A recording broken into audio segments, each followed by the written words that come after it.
Les amis, bonsoir et bienvenue dans ce nouveau thread d'horreur.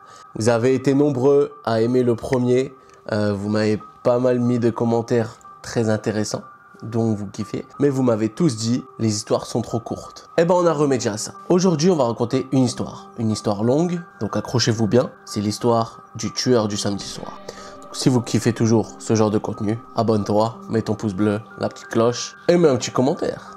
Allez, bon visionnage.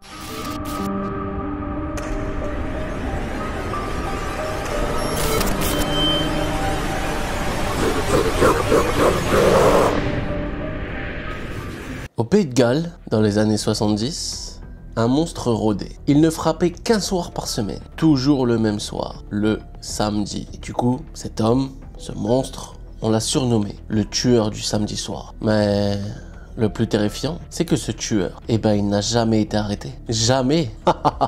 Accrochez-vous bien, cette histoire va vous faire flipper. Ce tueur s'appelle Joseph William Kappen. C'était un chauffeur de bus, comme mon père de 2 enfants, et habitant dans un petit village gallois, tranquille, pépère. Pour ses voisins, il était juste un type un peu distant, avec sa femme, assez violent, colérique, imprévisible. Mais quand la nuit tombait, il sortait enfin de chez lui. Personne ne savait où, et aussi, personne n'osait poser la question. Été 1973, 3 jeunes filles disparaissent. 3 samedis d'affilée. Elles ont toutes 16 ans, elles sont toutes mineures, et tous rentrés d'une soirée, d'un bar ou d'un arrêt de bus. Le lendemain matin, leur corps était retrouvé, nus, étranglés, des bleus sur le corps, abandonnés dans la campagne, dans les fossés gallois. Les habitants n'osent plus sortir la nuit, n'osent plus laisser sortir leurs enfants. La police parle juste d'un fou, prédateur inconnu. Personne ne sait qui c'est, ils pensent que c'est juste un malade mental. Ils ont peut-être pas tort, mais aucun suspect concret, aucun témoin fiable, et le monstre continue à vivre parmi eux. Les amis, ce fou, il est fou. Il est fou et il est fort en même temps. En fait, il est fort parce qu'il n'arrive pas à se faire attraper. Personne ne sait ce qu'il fait le soir. Ce que personne ne savait, en revanche, c'est que Kappen connaissait la zone mieux que quiconque. Tous les recoins. Vu qu'il était chauffeur de bus, il sillonnait la zone tous les jours. Il savait où s'arrêter, où disparaître. Les amis, je sais pas si vous voyez,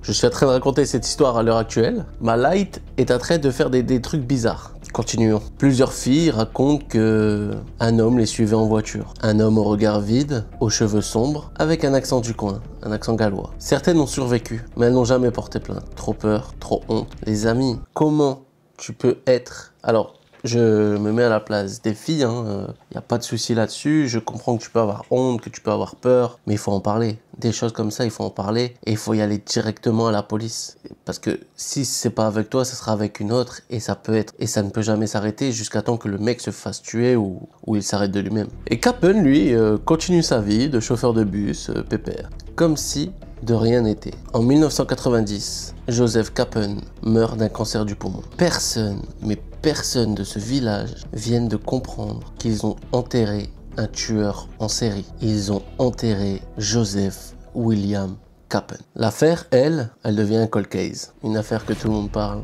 restée aggravée dans l'histoire. 3 jeunes filles assassinées, 3 familles détruites et surtout aucun coupable. Jusqu'à 30 ans plus tard. Et là, la science rentre en jeu. Les enquêteurs refont des analyses ADN et découvrent une correspondance étrange. Un homme lié génétiquement à Kappen, son fils. En 2002, les experts exhument le corps de Kappen. Ils testent son ADN et le verdict tombe. C'est lui! C'est lui! C'est Kappen! Les 3 meurtres de 1973 étaient bien de Joseph William Kappen, le tueur du samedi soir. Un homme mort depuis plus de 10 ans, au bout de 30 ans. Waouh! Et le plus glaçant dans tout ça, c'est qu'il a vécu sa vie sans même s'inquiéter une seule seconde, sans jamais avouer et sans jamais être puni. L'affaire Kappen est entrée aujourd'hui dans l'histoire. C'est le premier tueur en série des Royaumes-Unis identifié par l'ADN familial. Un fantôme démasqué par la science. Certains disent qu'il aurait pu tuer encore s'il était encore en vie, et que d'autres victimes, à l'heure d'aujourd'hui, n'ont jamais été retrouvées. Aujourd'hui, d'autres affirment qu'ils l'ont déjà vu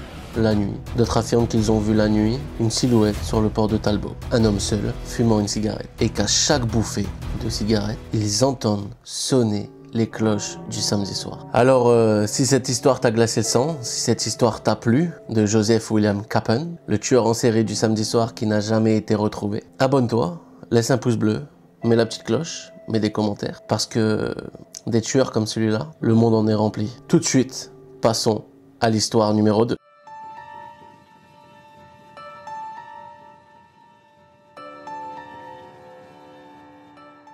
Les amis, pour cette histoire numéro 2, qui va être un peu plus longue, c'est une histoire oubliée des années 80. Cette histoire s'appelle La maison du chemin des aubépines. En 1984, département de la Meuse, à une vingtaine de kilomètres de Verdun, une route de campagne bordée d'arbres maigres, une brume qui s'étire au ras du sol, et une seule maison où personne ne voulait y habiter depuis plus de 20 ans. Cette maison, tout le monde la connaissait dans le coin. Les anciens l'appelaient la maison du chemin des aubépines. Une bâtisse de pierre grise, à moitié cachée derrière les haies. On racontait qu'un drame y avait eu lieu en 1959, mais personne ne savait vraiment quel drame. En 1984, un jeune couple de professeurs, Jean et Mireille Dumas, et non pas Mathis Dumas, trentenaires, originaires de Nancy, décident de racheter la maison pour une bouchée de pain. Leur rêve, rénover la maison, y passer leur été là-bas, loin de toute la pollution, du bruit de la ville, etc. Ils n'étaient pas superstitieux, ils croyaient pas en tout ce qui est fantôme, surnaturel, etc.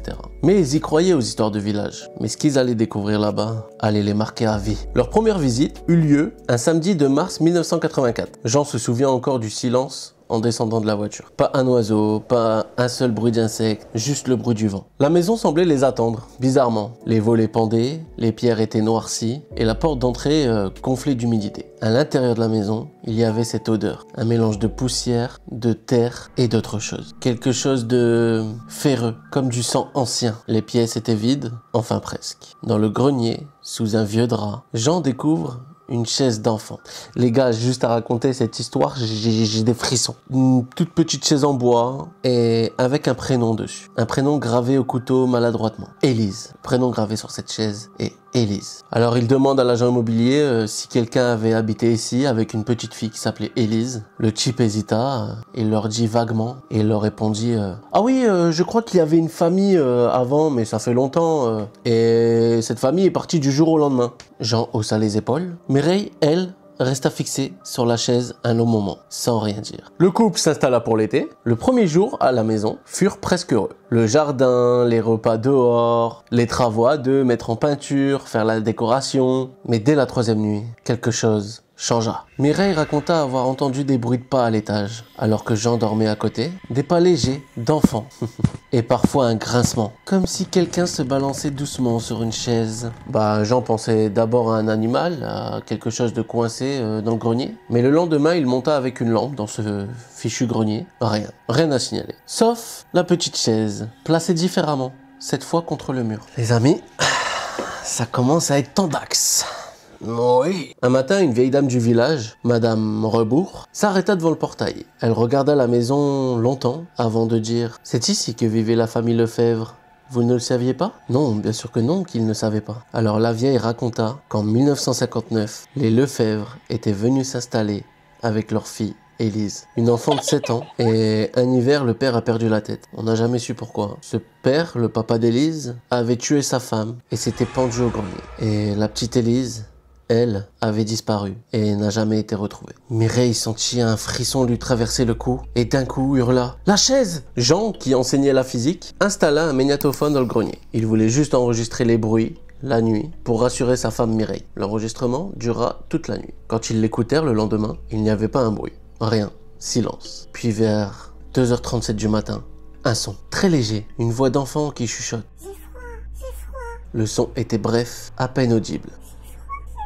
Et cette nuit-là, la chaise d'Élise bougea encore. Le 14 août 1984, le couple ne dormait plus depuis des jours. Mireille disait avoir vu une silhouette d'enfant dans le couloir. Jean pensait perdre la raison et ils décidèrent de faire leurs affaires et partir le lendemain matin. Mais cette veille-là, la nuit, vers 3h du matin, un cri les réveilla. Un cri d'enfant strident. Ils montèrent vite au grenier. Une lampe torche clignotait. Et là, au fond de la pièce, la chaise d'Élise bougeait, toute seule, lentement, d'avant en arrière. Et sur le mur, en face, quelqu'un avait écrit en lettres d'enfant avec ce qui semblait être du sang séché « Je veux rentrer chez moi ». Et là, la lampe s'éteignit et plus rien. Les Dumas quittèrent la maison le lendemain et ne reviennent jamais. Un voisin les trouva sur la route, pâles les yeux cernés, tremblotants, refusant de parler de ce qu'ils avaient vu. Quelques mois plus tard, la maison du chemin des Aubépines brûla dans un incendie. Cet incendie est aujourd'hui inexplicable. Les pompiers retrouvèrent les murs calcinés et au milieu des cendres, une seule chose encore intacte. Devinez quoi? Oui, la petite chaise d'Élise, la petite chaise d'enfant avec encore gravé dessus Élise. Les amis, cette histoire est inspirée de faits réels. Le dossier mentionne bien la disparition d'une petite fille nommée Élise Lefebvre. Jamais, jamais, jamais retrouvée à ce jour. Les amis, j'espère que vous avez kiffé ces deux petites histoires. J'espère que je vous les ai bien racontées. J'ai essayé de faire au maximum que vous soyez dedans. Cette histoire numéro 2 m'a vraiment glacé le sang comparé aux autres histoires que j'ai pu raconter dans la première vidéo. Donc n'hésite pas à mettre un pouce bleu, abonne-toi, la petite cloche, ça fait toujours plaisir. Merci, on a dépassé enfin les 1000 abonnés sur YouTube, on a dépassé les 1000 abonnés sur TikTok, on est affilié Twitch, merci. Tout ça, c'est grâce à vous les mecs. Merci beaucoup pour toute la force que vous me donnez. Et c'est pas fini, c'est que vraiment le tout début. Et on va monter très haut les mecs. On va monter très haut ensemble. J'ai envie qu'on ait la meilleure commu de France. Les gars, moi je vous laisse sur cette vidéo. J'espère que vous avez kiffé. Et voilà, si vous voulez d'autres threads, n'hésitez pas à me le dire en commentaire. Sur ce, moi je vous laisse là. Et dormez pas seul ce soir. Hakuna Matata.